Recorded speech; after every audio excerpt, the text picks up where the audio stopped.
E aí galera, beleza? É o seguinte, ó, hoje eu tô num cenário diferente, tá? Tô na casa de uma amiga minha. Essa daqui é o Edila. Vai de novo aí. Eu só presto pra ir ficar a cara de múmia olhando pra pessoa. Vai de novo. Olha só, hoje eu estou em um cenário diferente, tá? Que não é a minha casa. Eu estou na casa de uma amiga muito querida minha. Deixa ela falar um pouco sobre ela. Hello, galera! Então, meu nome é Wedla, eu sou enfermeira e hoje nós estamos nesse novo cenário. Não é tão bonito assim quanto o cenário que ele normalmente costuma apresentar, mas eu acho que tá valendo. E assim, gente, ó, hoje eu vim trazer um assunto que envolve tanto profissionais da área da fisioterapia, quanto enfermeiros, quanto nutricionistas, na verdade, psicólogos. Sim, enfim, todos da área de saúde. Verdade. Acertei? Acertou. Todos da área de saúde, que é falar sobre os padrões de normalidades dos sinais vitais, tá? Pouca gente conhece. Ou muita gente conhece. Quando nós assistimos os filmes, sempre tem alguém lá, quando tá desmaiado, ou aconteceu um acidente, alguma coisa, tá lá checando a primeira coisa, que o pulso, a pulsação daquele indivíduo. E esses sinais vitais é importante a gente lembrar que a gente usa tanto antes das condutas, né, de enfermagem, de fisioterapia, quanto depois que a gente faz as nossas condutas. É muito importante você saber ter essas noções. Então, minha gente, é o seguinte, vamos conhecer agora os 5 sinais vitais importantes na área de saúde. Pressão arterial, frequência respiratória, frequência cardíaca, temperatura, saturação e a dor. Uau. Beleza? É o seguinte, primeiramente, a temperatura. No adulto, a gente pode analisar que a temperatura normal dele vai variar de 36,2 a 37 graus Celsius, tá? Isso é o normal. Na criança, no neonato, varia muito. Por quê? Porque a criança sempre tem uma temperatura mais elevada do que o do adulto, não é isso, enfermeira? Claro. Vamos falar de pressão arterial. Nós temos a pressão sistólica e a pressão diastólica. A pressão sistólica é sempre o valor que vai dar como se fosse a máxima. E a diastólica seria o quê? A mínima. É quando o coração relaxa e a gente consegue observar os valores mínimos. Um indivíduo que tem, né, a pressão arterial 120/80, nós podemos dizer que esse indivíduo ele tem uma pressão arterial normal. Mas é óbvio que isso varia de cada indivíduo, de organismo para organismo. Porque tem pessoas que têm a pressão arterial em 140/90 ou 80, e isso depende do histórico, né? Do histórico dele. Do histórico clínico de cada paciente.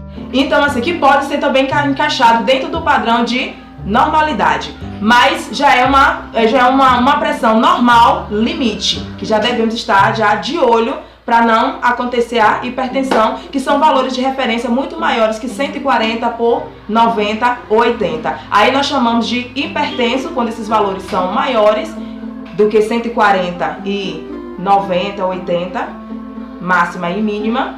E os indivíduos, né, que também podem ser hipotensos, que têm a pressão arterial inferior a 90, geralmente, né? Mas tem pessoas que quando a pressão arterial se encontra nos níveis de 100, ele já fica um pouco bonzento.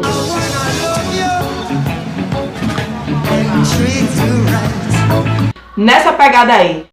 Então ele é um indivíduo hipotenso. Então assim, padrão de normalidade para a pressão arterial é de 120/80. Ainda com relação à pressão arterial, a gente faz o seguinte, é com esse aparelho, tá?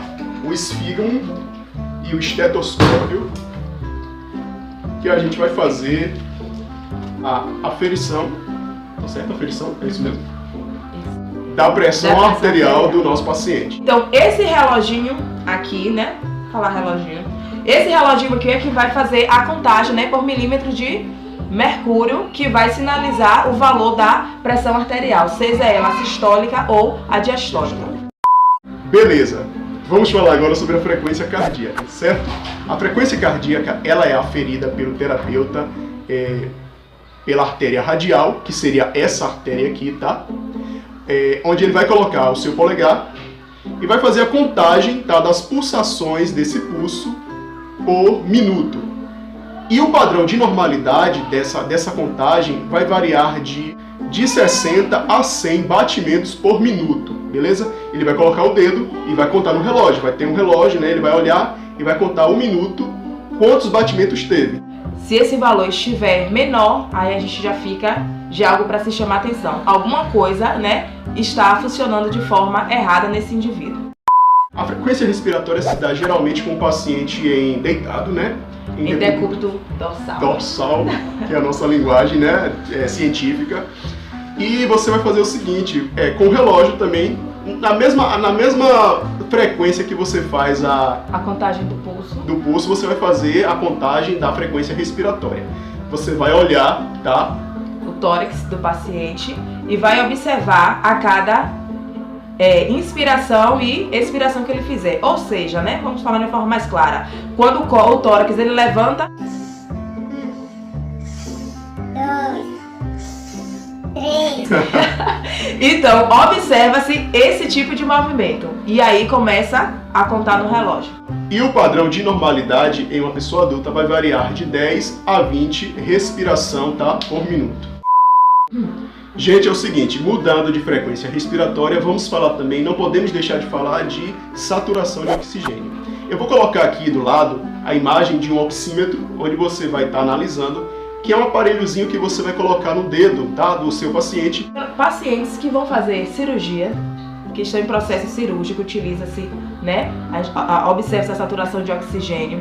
Pacientes que estão acamados em semi-intensiva e UTIs, geralmente eles sempre são monitorados, né, através desse aparelhinho que foi mostrado aqui e vai ali estar contando a saturação de oxigênio na corrente sanguínea desse paciente. Que a gente, na verdade, denomina com porcentagem. Então, assim, o grau de normalidade na saturação no adulto normal é de 90%.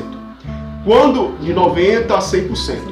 Quando essa saturação se encontra abaixo, né, de 90%, geralmente esse paciente apresenta sintomas como dispneia, né, dificuldade de respirar e com certeza é preciso a intervenção de um aparelho mecânico, de um aparelho respiratório para poder estar ajudando ali o paciente melhorar sua mecânica respiratória.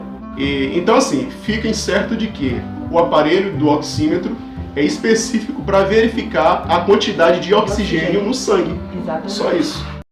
E para finalizar, galera, é o seguinte, o último sinal vital, que hoje já é considerado como parte dos sinais vitais, é a questão da dor. Usa-se uma escala chamada de escala EVA, vou colocar uma foto também aqui, que vai classificar a intensidade da dor desse paciente, desse cliente, desse indivíduo. Ou seja, você vai mostrar essa tabela para o seu paciente e vai perguntar qual o nível de dor que ele está sentindo naquele momento. Por Uma quê? escala de 0 a... Exato, numa escala de 0 a 10. Porque é muito importante você saber a questão da dor, porque a partir do momento que o paciente ele passa um feedback de que está sentindo uma dor muito forte, existe uma alteração muito desregulada em todas as outras funções do paciente, né? Como a frequência respiratória, frequência cardíaca, a pressão arterial dele vai subir também.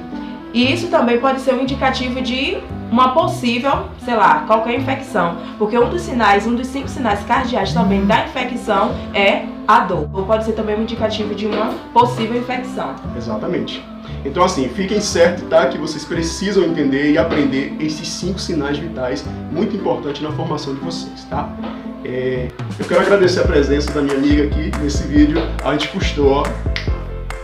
Demorou, mas saiu, né, Wedila? Muito. Então assim, galera, curtam esse vídeo, tá bom? Compartilhem ele, deixem seus comentários sobre o que vocês acharam, tá? Dessa parceria bacana.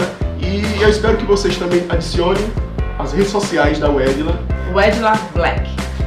Tenho certeza que esse é o fisioterapeuta mais topado da existência aqui das galáxias. Pense no cara show de bola, é esse aqui. É o melhor fisioterapeuta de todos os tempos. Beleza, gente. Então, muito obrigado pela ajuda de todos vocês. Um grande beijo. Tchau.